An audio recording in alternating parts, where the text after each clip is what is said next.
वडा कोंबडा करण्याचे पाककौशल्य हा एक कोकणी पदार्थ आहे. या आहेत सिद्धकला महिला बचत गटाच्या सूर्यवंशीताई. त्या वडा कोंबडा करतायत. इथे त्यांचं काम चालू आहे. त्यांना विचारूया, मॅडम वडा आणि कोंबडा म्हणजे काय? वडा कोंबड्याच्या पोटात घालायचा का कोंबडा वड्याच्या पोटात घालायचे? नाही, वडा म्हणजे ते 13 धान्यापासून पीठ तयार केलेलं असते. 13 धान्यापासून पीठ तयार करताय म्हणजे हे असं पिठाने मळताय, हे असं केलंय ते.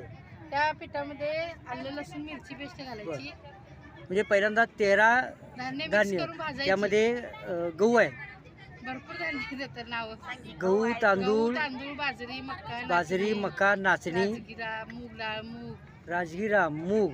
असं भरपूर. बरं, आणि म्हणजे कडधान्य हा, सगळी मिळून 13 होत आहेत. हा. आणि त्याच्याशिवाय तुम्ही त्याला 13 धान्य अजून आणि त्यात मसाला जेवढा आपण लाल तिखटला मसाला लाल वापरतोय तेवढे सगळे मसाले म्हणजे घरात कोल्हापुरी चटणी करण्यासाठी जे मसाले वापरताय ते मसाले असतात. ते सगळे त्यात घालताय. आणि नंतर मळताना ओला बरं, मसाला पिवळा रंग कसा केलाय तुम्ही? ते हळकुंड घातलं. हळकुंडामुळे पिवळा रंग छान दिसतो हो, आहे की नाही?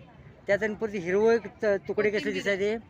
कोथिंबीर मळताना घातलेली आहे. आलं लसूण मिरची पेस्ट आणि कोथिंबीर मळताना आलं घालायची. लसूण मिरचीची पेस्ट करायची आणि शिवाय कोथिंबीर घालायची. बरं, हे घातल्यानंतर तुम्ही त्याचं हे लाटलंय कसं?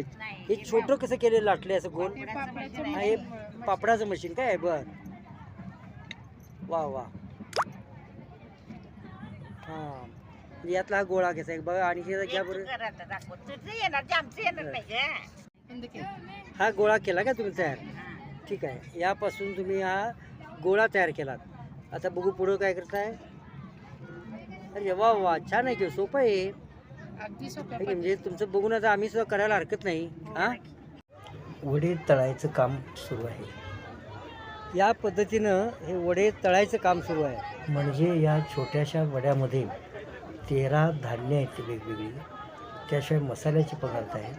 आलं लसूण कांद्याचं काही नाव ऐकलं नाही बरं काय, पण कोल्हापुरी चटणीत कांदा असतो. तेल निथळायचं काम हे चालते. हे चाललंय कोंबडा शिजवायचं काम.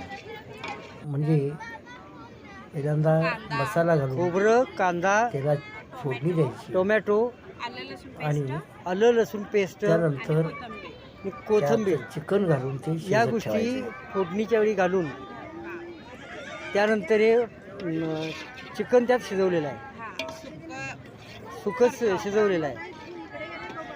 म्हणजे ही तयार झाली वडा कोंबडा थाळी. अधिक माहितीसाठी फोन संपर्क करा.